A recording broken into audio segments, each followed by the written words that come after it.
Alright. So may papanoorin tayo ngayon mga kaibigan. In case lang, no? In case lang po na hindi nyo pa napanood tong video natin. Isa ito sa mga pinaka disgusting na pwedeng mangyari sa printer ng isang client, mga kaibigan. Why? Heartbreaking din. Ganito kasi yan.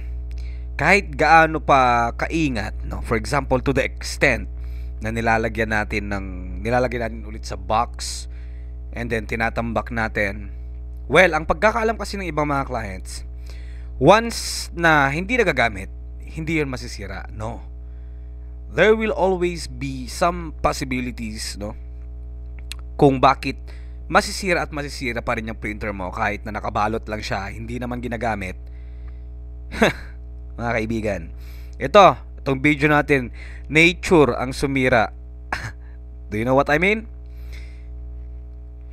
Daga ang tumira dito, mga kaibigan. So ang eksena sa printer ni client,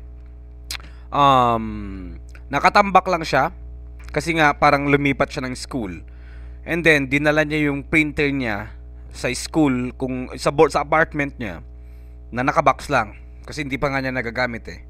Maabot daw ata ng 3 buwan, 4 na buwan. So nung inopen na niya, nag-red blinks na, and ganito na yung nangyari, mga kaibigan. No.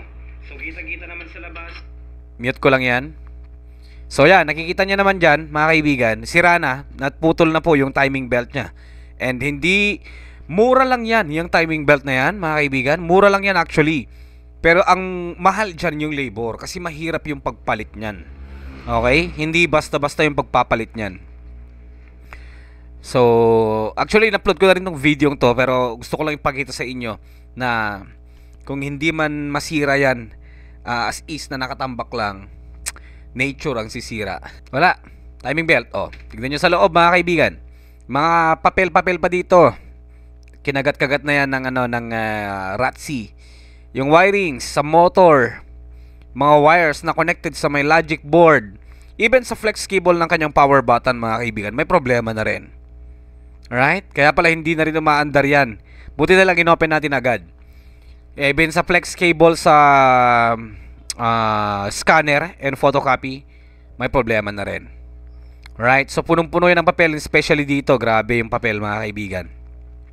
Especially sa wirings. Wala. Nakabox yan. Pero tignan nyo, kung papansin niyo, may butas na dito.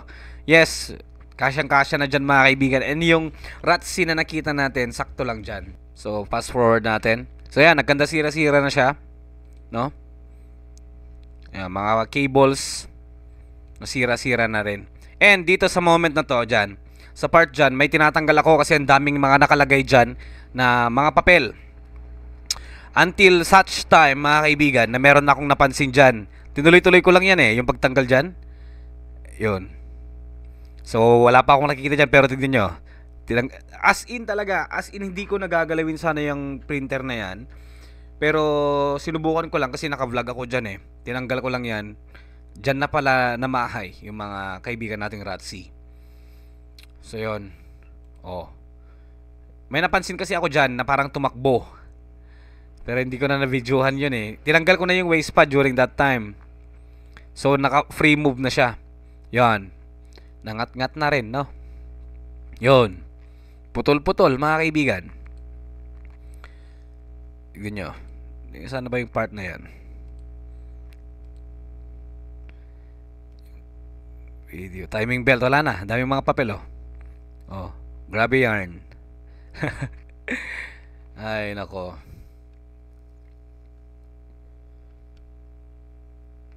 Mix pa yung ink na nilagay. Pigment yan kung di ako nagkakamali. Yung dalawa. Yung red and blue. Yung cyan and magenta. Tapos dye ink. Alam mo kung dye ink yan eh. Kung papansinin nyo dyan. Oh, may gumagalaw-galaw. Ayan na, mga kaibigan. During that time, nakalabas yung nanay. Yung tinatanggal ko pa lang yan, mga kaibigan. Yan na. Ayan na. Yes, mga kaibigan. Boom. Ayun na sila, oh. Oh, 'di ba? Oh, mga babies. Nako po. Oh. Ganyan ang mangyayari. no? Hindi natin na-expect 'yan. So make sure lang mga kaibigan na 'wag natin sasayangin, no? Kawawa naman. Ito, Baby Ratsi galing sa printer ni client. So ko lang pagkita to na kahit nakatambak lang, masisira at masisira 'yan, no? See you next time.